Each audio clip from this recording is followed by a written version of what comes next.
everyone! I'm back with another video, and for today's video ay isi-share ko sa inyo kung paano maging ESL or paano ba magturo, anong ituturo. So yun yung topic natin for today. So the first thing is, ano nga ba yung ESL teacher?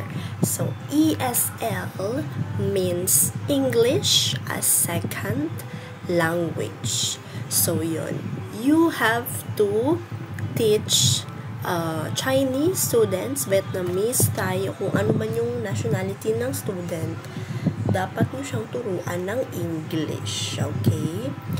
Ang lesson or ang material ay provided yan ng company or ng parent ng student, pero depende rin yan sa company or kung saan ka nag-work or kung private student ba yan. Kasi merong mga instances na ikaw yung pinapa-decide nila or meron kasing parent din na parang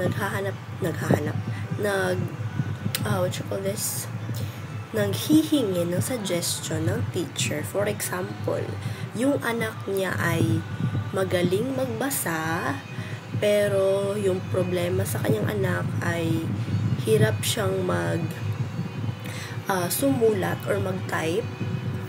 So yun, you have to think kung ano ba yung way para mas matututo yung anak niya, para mas madaling matutong magsulat, ganon, mag-type.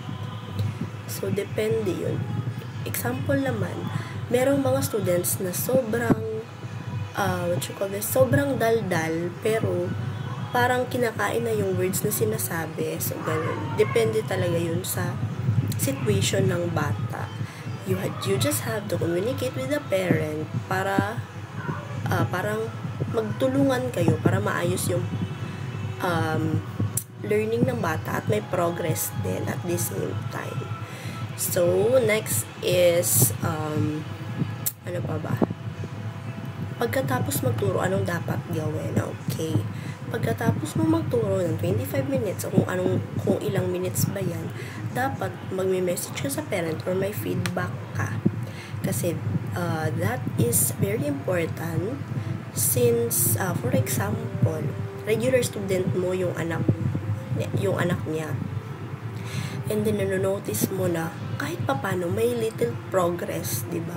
So, dapat alam nyo ng nanay, nagko-communicate ka sa nanay, ganito, ganyan. If ever din may problema ka sa anak niya, or ganito yung behavior ng anak niya, ay mapagsabihin mo yung parent, diba? Hindi naman parang in a harsh way, parang in a good way mo na lang, mo naman i-message like, ma'am, yung daughter mo, si Ana, magaling magbasa. I-English nyo na lang. Magaling magbasa, pero ganito, ganyan. Minsan, di siya nakikinig, ganun. Ganun lang. Huwag naman yung sobrang harsh na, ang bobo naman ang anak mo, nung ganun. Hindi makaintindi yung anak mo. Give them good criticism, kung baga. Yun ang isa sa mga maipapayo ko. And bago ka mag-ESL, dapat alam mo sa sarili mong patient ka, kasi kung di ka patient, nako, baka isang iglap wala ka ng work kasi pina-terminate ka na, na-resign ka na, na-fired ka na, ganun. So dapat be patient, be nice. Wag mo isipin na porket teacher ka, superior ka dito, ganyan. Be fair. Tsaka, lahat naman tayo nagkakamali, lahat naman tayo ay di magaling sa umpisa. Tayo rin naman before, diba? Bago tayo mag-ESL or kung ano, for example, magaling na kayong magturo. Pero before naman, syempre, nangangapa kayo, diba? So, yun lang. At sana nakatulong itong video ko. Sobrang daldal ko, guys. Sobrang ingay ng aso din.